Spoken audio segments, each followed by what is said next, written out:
Dolores Melton was last seen at the High Tides Bar in Ocean Isle Beach, North Carolina, on April 15, 1994. Since then, she has vanished without a trace. Authorities suspect she may have been taken against her will, as Dolores left behind significant aspects of her life: a steady job, a young son, and money in the bank. Her loved ones were convinced she would have never disappeared voluntarily. Despite the lack of evidence, foul play is strongly suspected in Dolores' case. Over the years, few details have emerged, and the mystery of her disappearance remains unsolved. Dolores' absence continues to haunt her family and friends, who hold on to hope for answers and justice. Gaberial Crow was dropped off by his mother at Enterprise Car Rental in Asheville, North Carolina, on January 25, 2024, to rent a vehicle. On January 27th, around 12:23 p.m., the Buncombe County Sheriff's Department found Gabe's rental car abandoned in a field on Starnes Cove Road. The car doors were open. Gabe was later located further down the road near Yosemite Trail. When questioned by a deputy, Gabe explained he was visiting a friend, discovered something unsettling, and wanted to leave. He suspected someone had tampered with his car. Gabe claimed his friend had thrown the car keys into the field. Though the deputy offered a ride to a gas station, Gabe chose to walk. Gabe was reported missing by his family on January 28, 2024. Francis Aperson was last seen at the Banner Elk Cafe in Banner Elk, North Carolina at 3:44 p.m. on May 17, 2022. Residing in Charlotte, North Carolina, she had planned to hike with relatives at Hawksbill Mountain that day, but never arrived.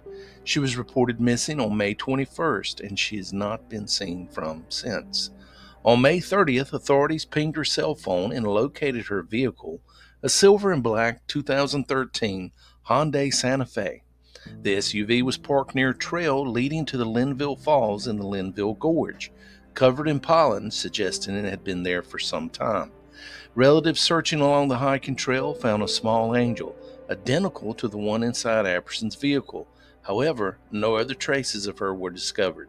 The circumstances of this case remain unclear. On June 1, 1989, Lindsey Ray Baker Jr. vanished after leaving his home in Hidden Heights, North Carolina. He attended a party with a friend who claimed to have dropped Lindsey off in the Bethlehem area of North Carolina. However, the friend couldn't recall the exact location or address. Since then, Lindsey has not been seen or heard from. Details surrounding his disappearance are scarce, leaving many questions unanswered. Timothy Foltz, 27, disappeared from Concord, North Carolina on January 24, 1982. He had been co-owner of Colonial Jewelers for the past 2 years. He locked the store on the Saturday night. When his partners David and Ann English arrived the following Monday morning, they found the safe empty of $300,000 worth of diamond rings, and Tim was missing. Only employees knew the safe's combination, and the alarm had been disabled with a key owned only by the partners. Tim's blue Chevy Monte Carlo was found in Holiday Inn parking lot a month later.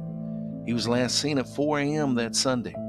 Tim told Mrs. English he was going to the store after a party.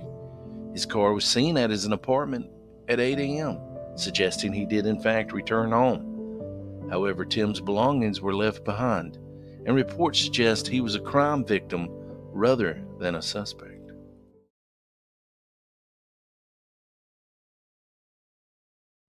Suellen Evans, a 21-year-old transfer student at UNC, met a tragic end on campus. After leaving class and stopping by the Old Well, she was attacked near Raleigh Street.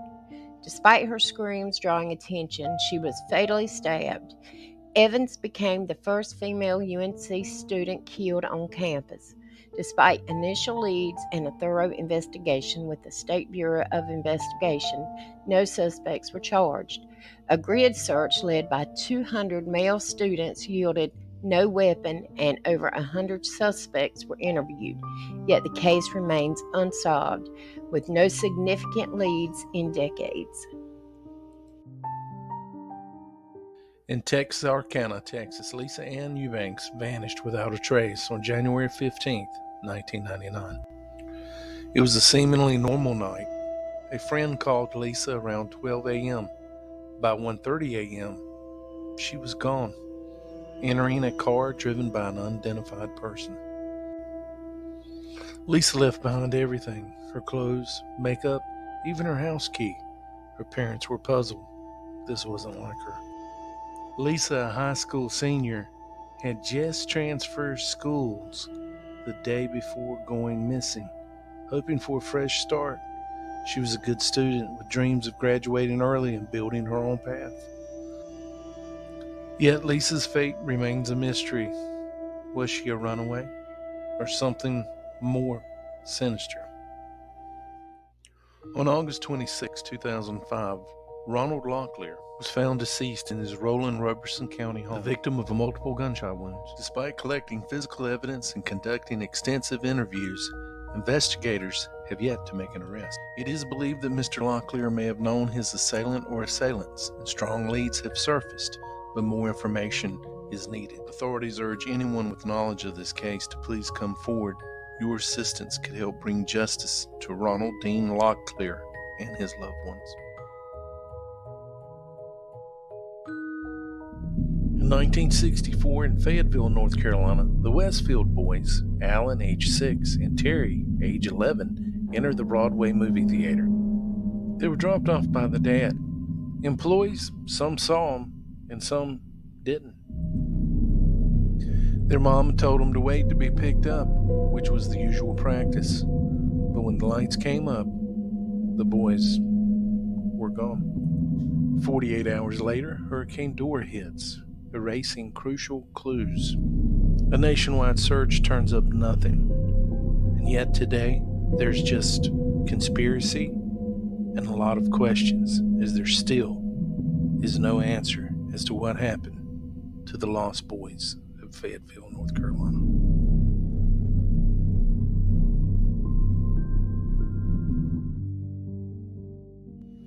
"37-year-old Patricia Meehan was driving on the wrong side of the road on Montana Highway 200, where she crashed into another vehicle. The driver of the other car was Carol Heights, an off-duty police dispatcher. After Heights exited her car, Meehan walked up to Heights, stared at her, never speaking a word. After a few seconds, Meehan turned around, scaled a nearby fence, looked back, and simply walked away. She's never been seen since. After Patricia disappeared, thousands of sightings have been reported. She's been seen hitchhiking, working in dive restaurants in Montana and Washington. Patricia suffers from depression and has worked odd jobs at a ranch in Montana before she disappeared. Her family has also joined in on the police search. Despite all of this, Patricia Meehan remains missing. An employee of Casa 3 Apartments in Dallas, Texas, reported a suspicious odor coming from a car parked in a nearby alley.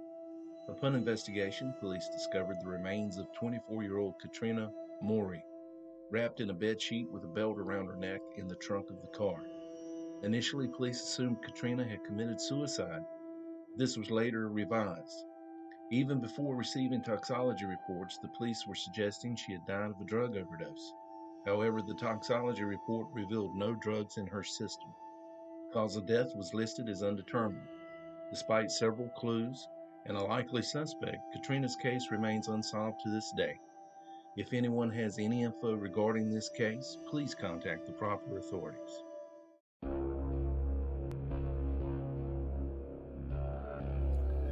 39-year-old Chuck Morgan was a successful businessman. He was the president of his own escrow agency. He also was a potential witness in a state land fraud case involving a known crime boss. On March 22, 1977, he left his Tucson, Arizona home to drive 2 of his daughters to school. After dropping them off, he simply vanished. 3 days later, he arrived back at home. According to his wife, Ruth, he was missing a shoe, had a plastic handcuff around one ankle, and both hands tied with zip ties. He couldn't speak, but with a pen and paper, He wrote down that he had been kidnapped and tortured. He also wrote that a hallucinogenic drug had been painted on his throat. He claimed that this drug would drive him insane or kill him if he ingested it. He asked Ruth to move his car because he did not want them to know he had returned home. However, he would not say who they were. He also told her not to call the police because a hit would be put out on their lives. For 1 week, Ruth nursed Chuck back to health by feeding him with an eyedropper. Before his voice returned, he began to allude to a secret identity. He claimed he had worked as an agent for the federal government and had fought against organized crime. He also claimed that they had taken his treasury identification. He said that he escaped from his captors near Phoenix's Sky Harbor Airport. After his kidnapping, Chuck became justifiably paranoid. He began wearing a bulletproof vest and even grew a beard to further mask his identity. He also started driving his daughters to and from school. He informed the school that no one else should be allowed to pick the daughters up except for himself. On June 7th, 2 months after his initial disappearance, Chuck vanished again. Shortly before his second disappearance, he had told his father that if anything were to happen to him, there was a letter he had written that would tell them who was responsible.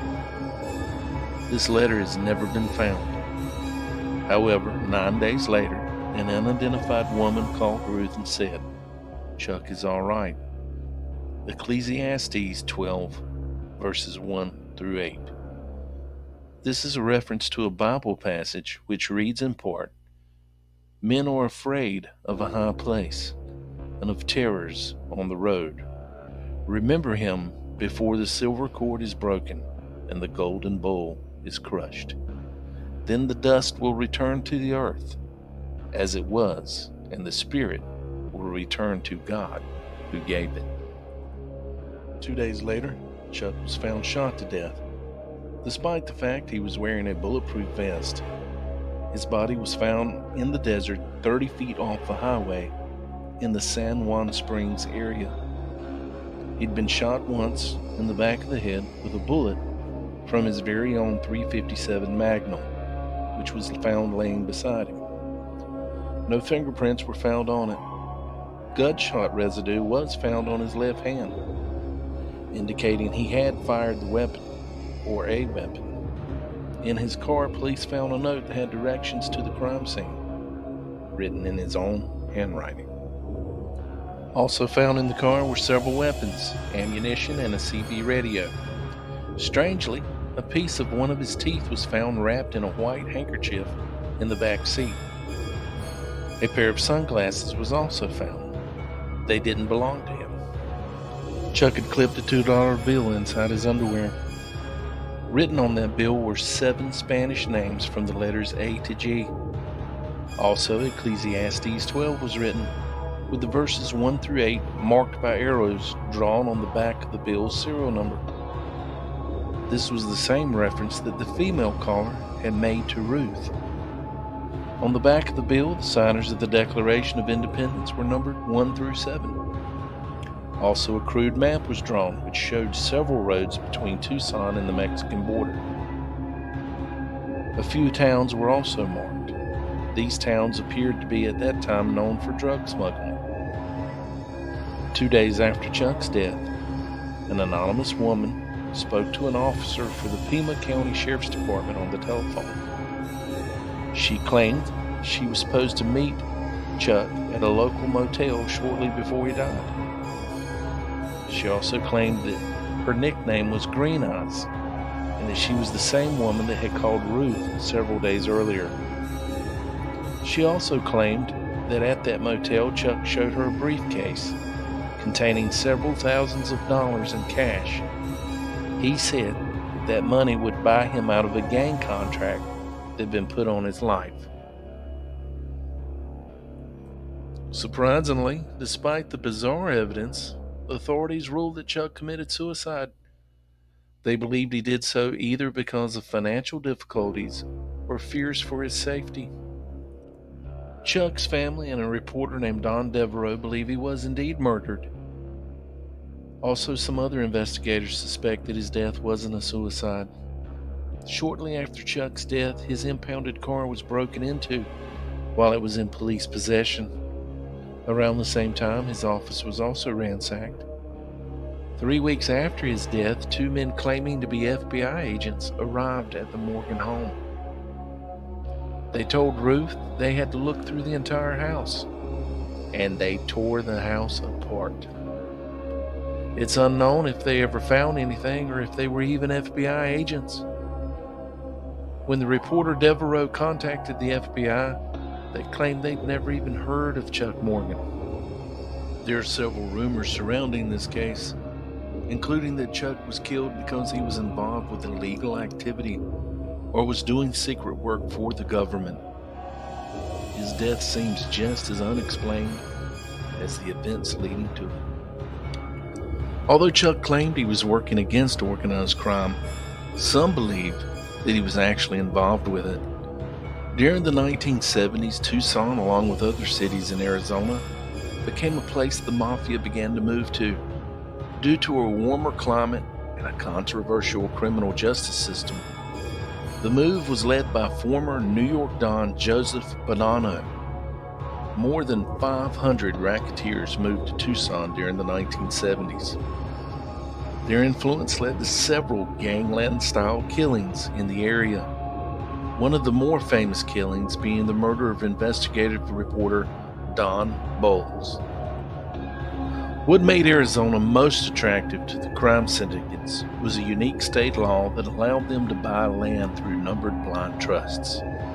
This would allow them to remain completely anonymous and successfully launder money.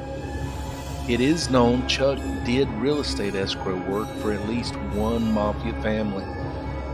They may have used him to do escrow work for purchases of gold bullion and platinum.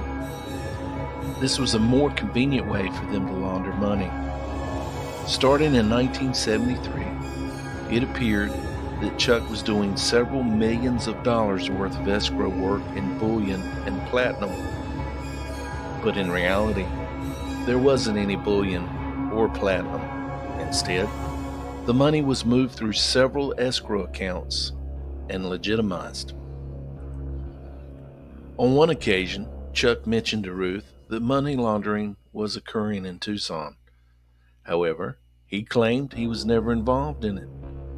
He also stated that the less she and the children knew about his activities, the better it would be for them. It is theorized that Chuck Morgan was killed by members of organized crime in the Tucson area. It is possible that the mafia family that he worked for had him killed because he indeed knew too much. One theory is that organized crime bosses put the word out that they wanted Chuck Morgan dead. The hitman then told Chuck, so he came up with the money in order to buy the hitman off. However, when the two met in the desert, the hitman killed him anyway and took the money. Now, this theory has never been confirmed. On a February 7th, 1990 episode of Unsolved Mysteries, Chuck's case was featured. After the episode aired, several calls came in related to Chuck's death.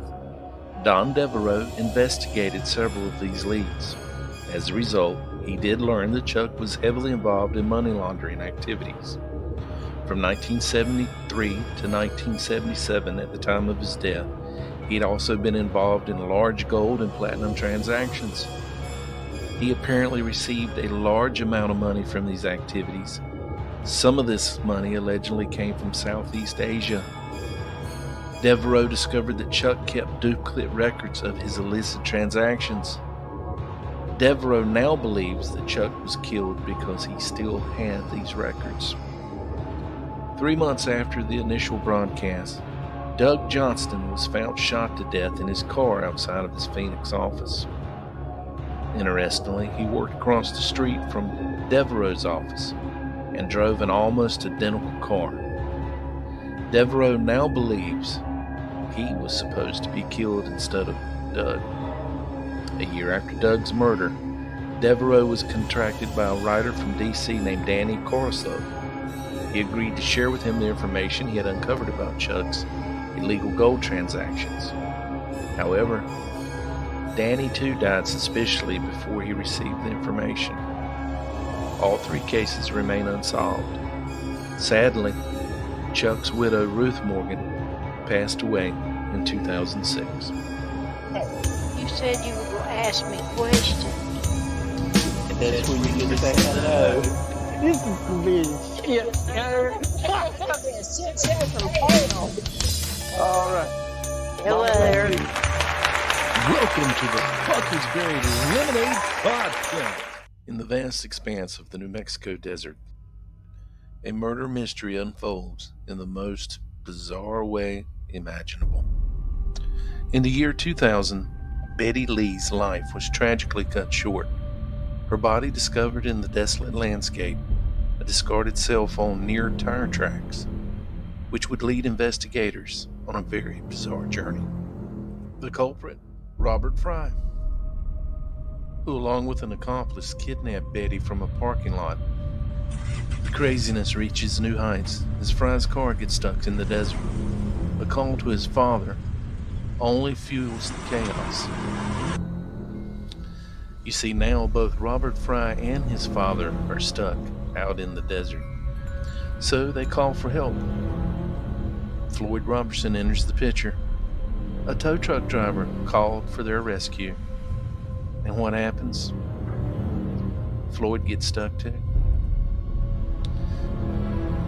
Finally, an odd twist of fate, Charlie Bergen, another tow truck owner who had been arguing most of the night with his wife, answers the call and pulls all 3 vehicles free.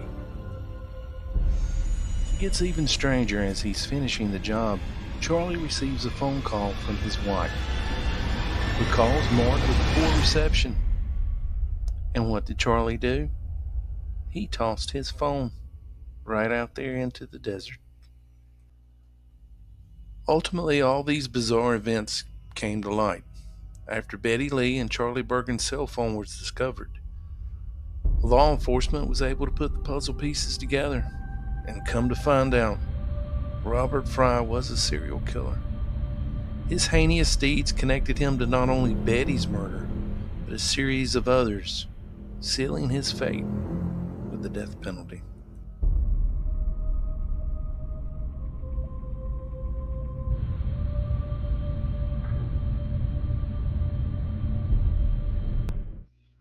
She was discovered on March 17, 2011, in Charlotte, North Carolina. Her skeletal remains were found in a wooded area near a busy highway, but her identity and the circumstances of her death remain shrouded in mystery. Estimated to be between 30 and 40 years old, possibly white or Hispanic, weighing approximately 110 pounds. At the time of her discovery, she was wearing a white t-shirt that said Virginia Beach, Virginia with a pink flower. She also had blue jeans and boat canvas shoes on. With available dental records and DNA, authorities have tirelessly worked to uncover clues about her identity and the circumstances surrounding her demise. Yet, it all remains elusive. Do you know her?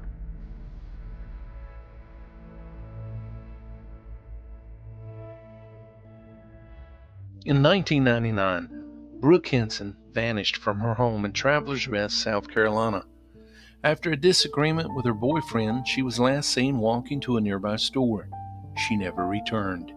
Suspicion fell on her volatile boyfriend, Ricky Shirley, but he was never charged. Then, in a bizarre twist, a woman named Esther Reed assumed Brooke's identity, enrolling at Columbia University.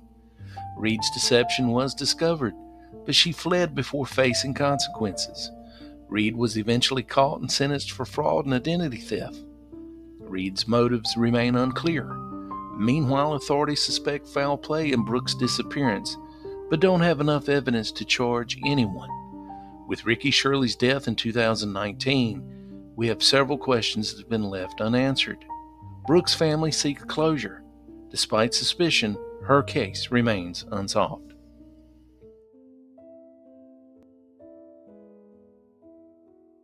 On October 8th, 1976, 16-year-old Teresa Trenny Lynn Gibson joined her classmates from Bearden High School in Knoxville, Tennessee on a field trip to Klingsman's Dome in the Great Smoky Mountains National Park.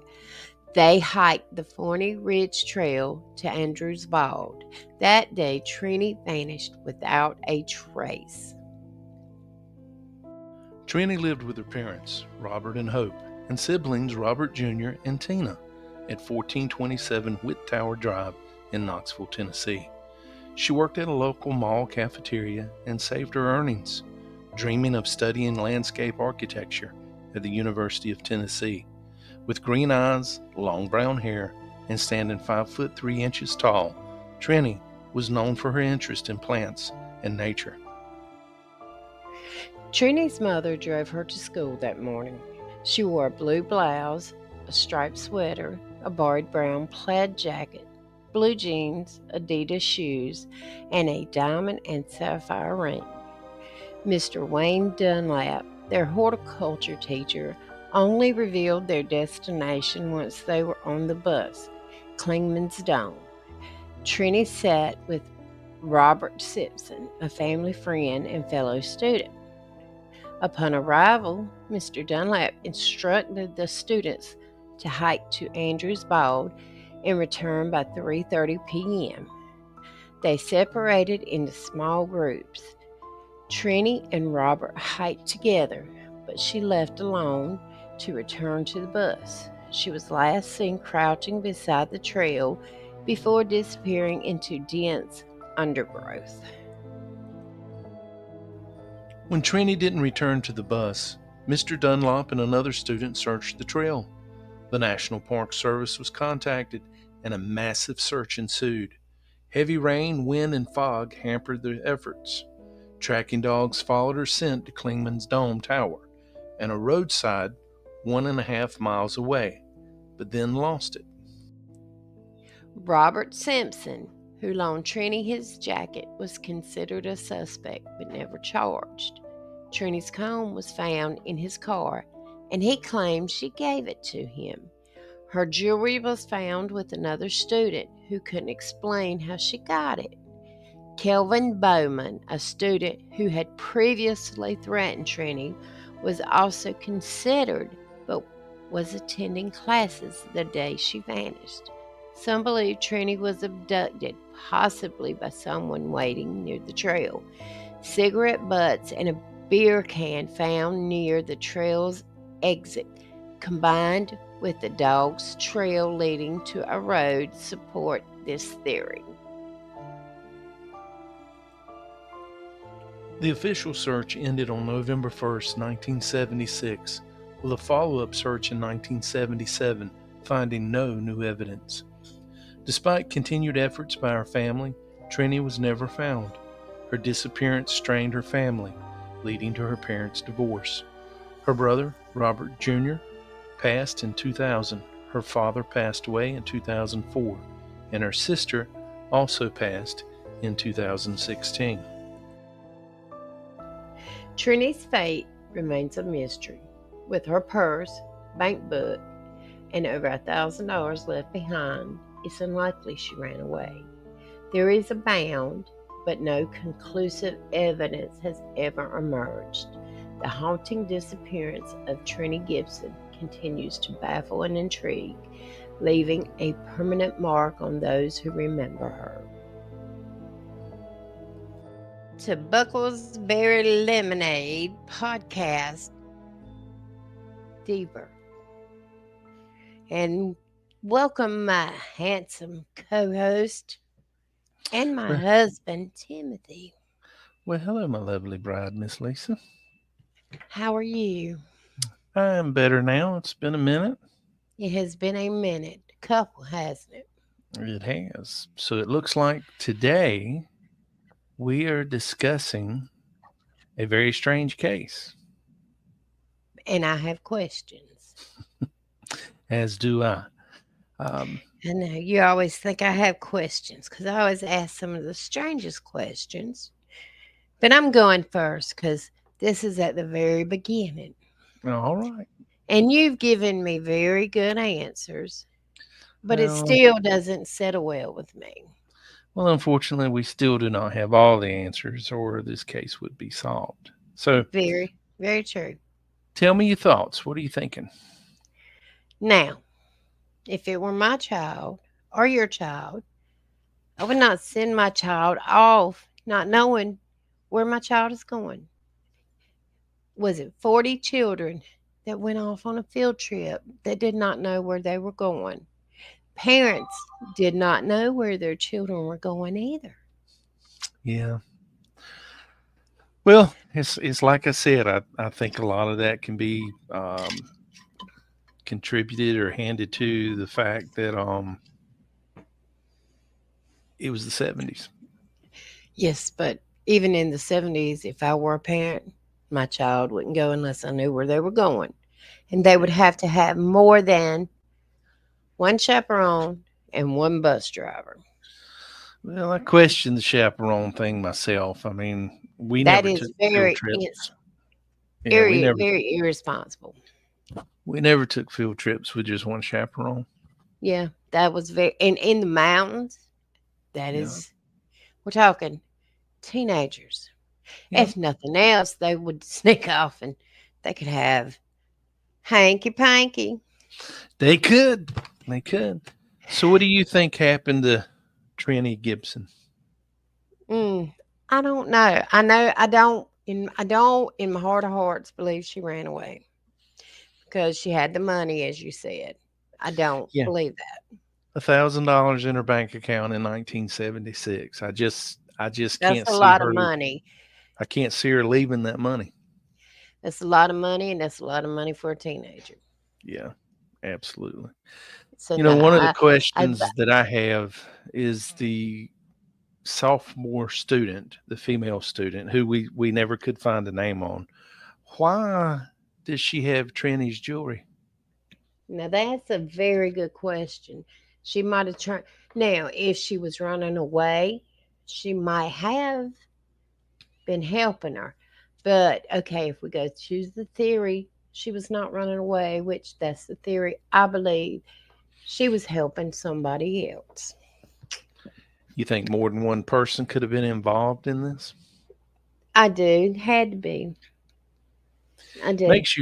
Makes you wonder. I mean, I really, and it could be something as simple as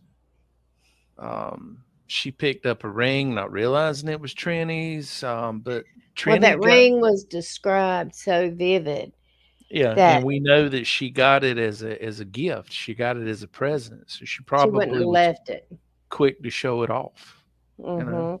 And see, that's my thing. And if she was wanting, okay, if somebody had asked her to help, that might have been her payment for helping, maybe, if we look at but it that way. but if you've got a diamond and sapphire ring that was real, and by all accounts it was real, wouldn't you want to keep it in case you need to sell it? Yeah. Did she? No, I'm talking about if they took her. She Yeah. was helping the other person. That could have been payment. Oh, the Okay. kidnappers. Yeah. Okay. I got you. Got you. It makes you wonder. I mean but that's one thing that struck me funny there, and I know that we'll talk about a couple of the other suspects here in just a second, but that is very concerning to me. Is how another student got hold of this ring, Mm-hmm. and Very. she gave no explanation. She was evidently not pushed for an explanation. All she And said, she wasn't sure how she had it. but see that to me it raises red flags. And Of if I were a course. cop, that would raise red flags to me. Hmm. Hmm. Wouldn't it you? Absolutely. The other thing that is concerning to me is the student that sat with him that was a family friend. Okay. His name was Robert Simpson. We mentioned him in the intro. He technically was one of the last few people to see her, and he has her comb on the dash of his car.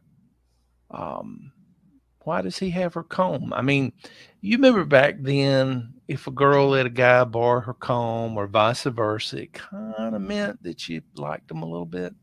Yeah, because most of the time in the 80s, anyway, For us, guys and girls, we'd have a comb, we'd take it because, our hair was feathered back, put it in our back pocket. That's where it would stay.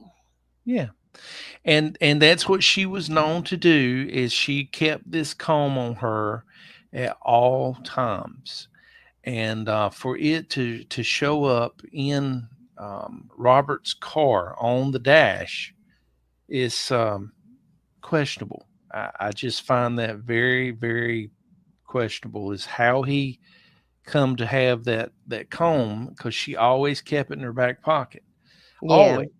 yeah. So why does he have that comb? But I, on an innocent note, you know that could be something very innocent because you look at it this way, okay? I think we might have had a little he liked her, she liked him because he loaned her his jacket. yeah. But Now, why didn't he walk back with her to make sure she got back? well, she said she wanted to walk back to the bus herself. Maybe they had a little spat or something. Maybe a little kissy kissy didn't go as planned. You know, Maybe so. But he made some odd remarks to her sister. he did. He actually, when we took a deeper dive and looked in this, when Trenny's parents were in the park waiting on news on Trenny's disappearance, he made two strange remarks to Tina, who was Trenny's youngest sister, and that'll give us a intro into talking about Kevin or Calvin Bowen. He made the comment number one: if Calvin Bowen has Trenny, he will kill her. And if he does not have her, I think she must have run off with some horny hitchhiker. And Mhm. now we're talking 16, 17 years old. Say That's some what. stupid stuff. Yeah, you know how you were back then. I know how I was back then. You Are you don't. are you trying to say I said stupid stuff? Of course not. Yeah, of course not. Yeah, I am. Miss draw all over my notebook. Um, Well, take a journey with Steve Perry. Of course not. I wonder though when he made the comment about Kevin or Calvin Bowen, could he have known something or was he speculating? And do you want to talk about Kevin or Calvin Bowen, or do you want me to?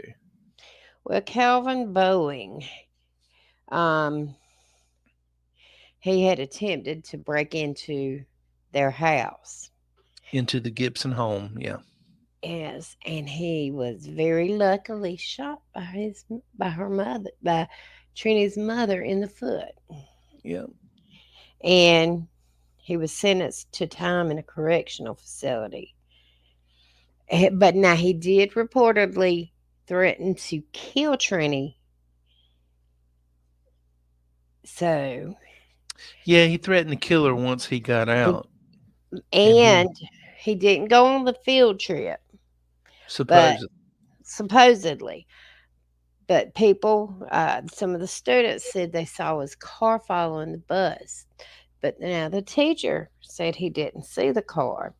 And the principal, what did you say? The principal said that the he the principal believed he was accounted for in at class school, at yes, school, and we know how record keeping was in the 70s or even in the 80s for us. Um,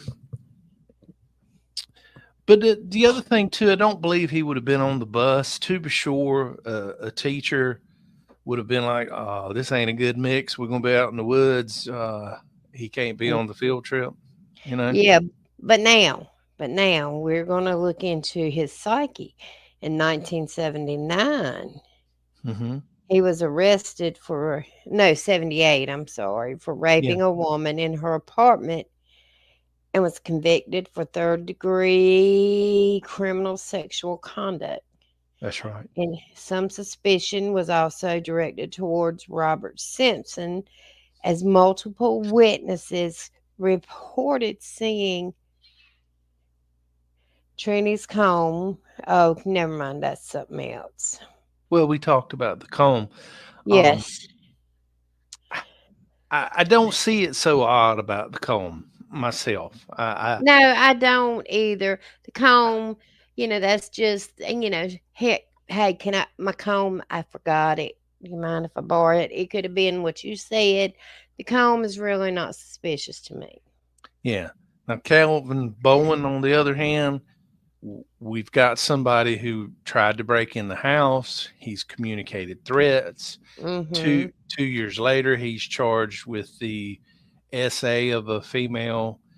He has spent time in prison, kind of in and out. Yeah, I I don't see Robert assisting him or helping him, I and don't either. it looks like, for all intent purposes, this was just a good girl, and she just went on this field trip because she had a love for plants and Yes, wildlife. this was what she wanted to do. Yeah. And you and I've talked about it too. You have the missing 411, all the people that vanish in national forests and things like that, because Hmm. this is a weird case. You've got people that are looking at her and seeing her, And then she's gone. and then she literally vanishes, just boom, just like that. She's gone. But we can't forget the cigarettes and the beer can. Cigarettes in the beer can located off the trail. Hmm. Now, was that a signal to her? Hey, I'm close by. Was that somebody watching in the woods? Because crazy people are in the woods. Yes, they are. So that's something that you Really. can't. They really are. You can't rule that, especially in these national parks. I mean, some of them they say are feral. Go back to that missing 411, like I was talking about earlier. Is there any possibilities? Could have been some really strange things going on there. We don't know, because the theories with these 411, according to David Pilates, is people tend to go missing, and then there's usually a storm or something like that, and that all fits this case with Trenny here. But my speculation is, and my thoughts are, I think she was abducted, and I kind of feel like when you break it down and you go back, the search dogs wandered off the trail where she was seen off the trail by the beer can and the cigarette butts. They get back up to the lookout tower. There's a parking lot close by there. These same brand of cigarettes are found there, which really isn't too out of the ordinary. I mean, it depends on what it was back then, Yeah. because it seemed like everybody smoked in the 70s. Yes. So was she kidnapped? Was she waiting for somebody? But see, that's the part that doesn't fit. They didn't know where they were going, so how was somebody else supposed to know? Unless Exactly. Calvin Bowen skipped school and decided he was going to follow them. But then he would have had to known the trail that they were going to take, known how to get ahead of that trail, known where to set himself up to make himself or put himself in a situation to grab her. That wouldn't be too hard to do unless, he could have heard the teachers talking. Well, I don't know. I just question that. I think he's a suspect, but I don't know that he's the one that done it. I mean, you okay, like for us when we used to go hiking and stuff, we had to know which way we were going to go. It Well, would have they been had. like, I know, but hear me out a second. If we Okay. went out there right now, and you and I say there's 3 trails, and you say, okay, we got A, B, and C, let's take A. Well, if somebody's behind us and they're trying to be sneaky, they got to pay attention to know, okay, they went on A, but maybe they're not sure. Then they've got to know where to get around in that and circumvent to get ahead of us on that trail. Now, maybe this was just happenstance. Maybe she just wandered off the trail at the right, as we joke about it, psychological moment. I'm not sure. I'm not sure. I'm not sure either. I find it sad, and I want her parents, if they're still alive, I would love for them to have some kind of closure. Well, her dad passed away some time back, as well as her brother and her sister. I couldn't find anything on the mother, so I'm not sure if she's still living or not. But bless her heart, she's had to deal with a lot of heartache here. Yeah, they had to when this happened. Yeah, I mean, who thinks you're gonna get up and go on a hike and or go on a class field trip and never see your child again? Yeah, that's right. But poking holes in this, if she was going to leave on her own, okay, I don't see that. I not don't see that. not with $1,000 in the bank account, No, mm-mm. and She would have there took was, a ring too to yeah, hey, I can get money if I need it. yeah. Or But it's what? sentimental. But and we got to touch on this too. Um, there's one theory that maybe whoever grabbed her was paying attention to everybody around, took her back up to the Klingman's Dome Tower and held her against her will while everybody was searching, because the dogs did hit back to that tower again. And then maybe she was taken roadside by a car. But interestingly, we got to touch on this. We've only got a few more minutes, but we got to touch on this. A classmate and friend of hers, Kim Pouncey, said in an interview in 2017 that she wondered if Trenny just took off from the park and that maybe she just wanted to leave and get out. My feeling is, and I quote from Kim Pouncey, my feeling is somebody was waiting for her in the park. The parking lot was very close, and I've always felt like Trenny planned it, and that was her way out. Okay. Maybe. Now, this person knew her, knows her. Okay. But And was there other things going on at that home? we don't know. Okay, but if that's the case, okay, I got this car. Let me get this money. I got Let me this keep way the out. ring. Yeah, let me keep I'm this ring. keeping my jewelry. It might be I need it later, or it might be sentimental to me. A favorite aunt, a favorite uncle, somebody, mom. I mean, I don't know why she would want to leave. I'm not saying she didn't want to leave, but if she did, there would be reasons. And why would I just leave it?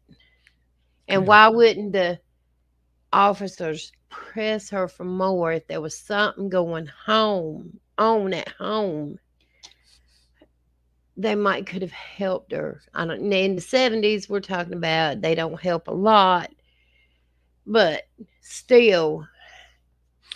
Well, the thing that I keep going back to, the part of the puzzle that I'm having the most hard time with is this. Okay. They knew they were going to have a field trip. They just didn't know where they were going. Yeah. Okay. So could she have told somebody, hey, just follow behind?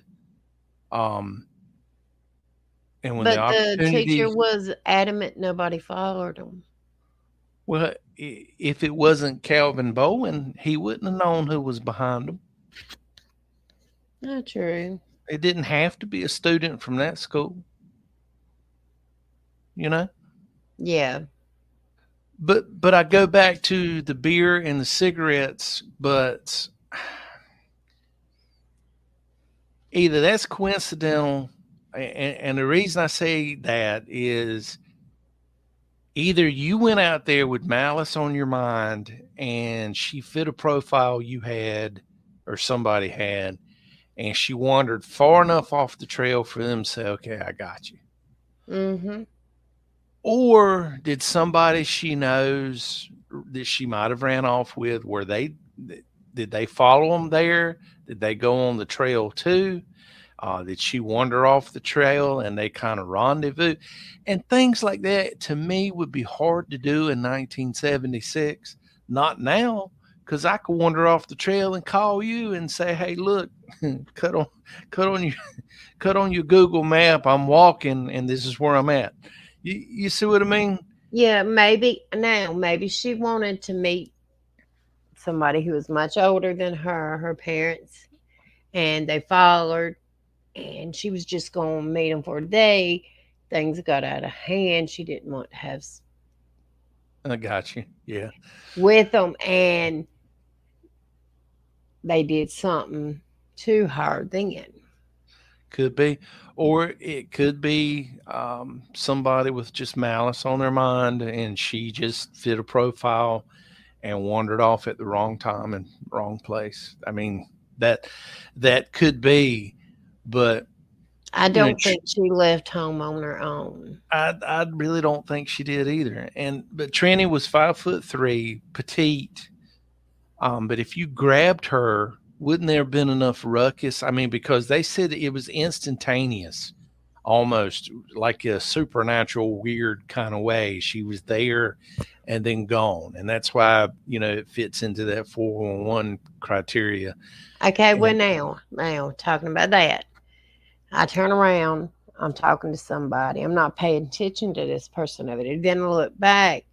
Okay, if I walk far enough away, you're not going to see me, depending on the time of the day and the thickness of the woods and the whatever. So therefore, I mean, instantaneous might not be so instant if you kind of take into account what all is around.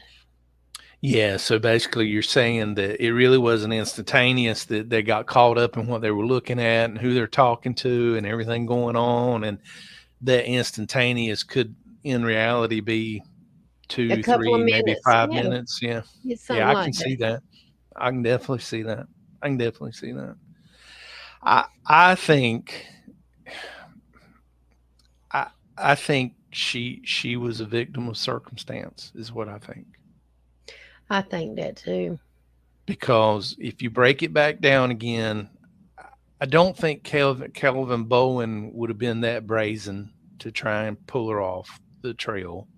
No. Now he might have hired somebody to do it. Yeah, but he's a kid, He's just a kid. I know. I'm just being funny. And then Robert Simpson, she walked away from him for a reason. And I wonder if that was a tiny bit of a lover's quarrel. And that's me speculating, guys. I think that's, it might have been. That's a possibility. The friend with the jewelry, I mean, well, we don't even know if she was really a friend. She was a lower. She was a sophomore. So she was just somebody who mysteriously wound up with it. And I would love an explanation of how she got it. I would too. Would maybe clear up some things. But again, the dog's tracking the scent on the road, beside the road, back to the tower. Somebody could have grabbed her, accessed the tower, waited for other people to leave, and then took her away to from the there. Parking lot. That's possible. But again, you must have had some malice on your mind, and you were in the right place at the right time to do your heinous deed, while she most definitely was in the wrong place at the wrong time. Yeah, if you're there and you've got malice on your mind, you've got plenty of time to figure everything out. Yeah, because you've been there before. Well, guys, that brings us to an end of our deep dive and our speculations and just thinking out loud of what we think might have happened. And this is a new segment of Buckley's Berry Lemonade. Let us know what you think. Absolutely. And let us know your theories and comments and what you think could have happened, or any information you may have. Put them in the comments. And we will get back. Absolutely. Well, until next time, guys. You have a Buckley's Berry Lemonade kind of day.